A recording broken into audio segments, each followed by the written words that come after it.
Hello, Lizzy Marlinga with Keller Williams. Today I have a very special guest, Matt. Hi, nice to meet with you, Lizzy. Nice to meet you as well.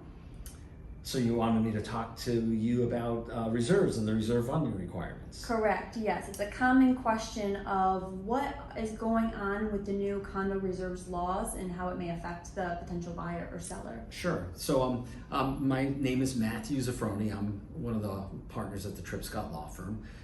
Reserve studies, it's a little bit crazy. So the law changed and the new law goes into effect at the end of next year. Before, what a lot of the buildings were doing, they would kick the can down the road when it came to the reserves. They would not fully fund the reserves, and every year the owners, if they wanted to, could vote to underfund or not even fund the reserves.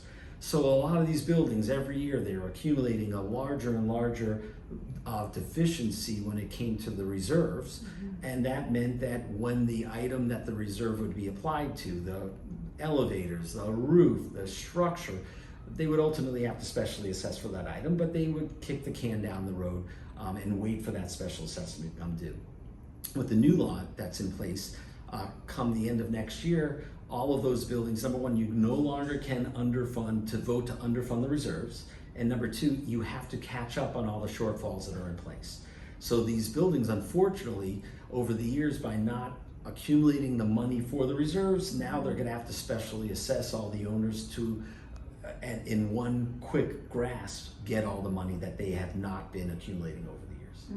So the biggest thing for buyers would just be to make sure that they are reviewing the reserve studies prior to being under contract and see if there's any special assessments coming up. They should go to the office of the association or get the information through their realtor, through the seller, and find out from the financials of the building, is the building fully funding reserves or is it not? And if it's not fully funding, what is that shortfall? Because that shortfall is going to end up being a special assessment that comes due within the next year or two. Would you say the positive out of all of this is at least by the end of 2024 that everyone will be back to neutral and be fully funded? Yeah, and look, there's a reason why kicking the can down the road is a bad thing. It's a good thing because it lowers everybody's assessment, but it's a bad thing because the association no longer have the money to pay for the problems. So when the dust settles and all those special assessments are completed, the association should be much healthier from a financial standpoint because now they have the money to pay for the reserve items, and they'll be required to collect the money going forward on a monthly basis. They won't be able to kick the can down the road. But to get there, buyers or owners of the units are going to be facing a lot of pain.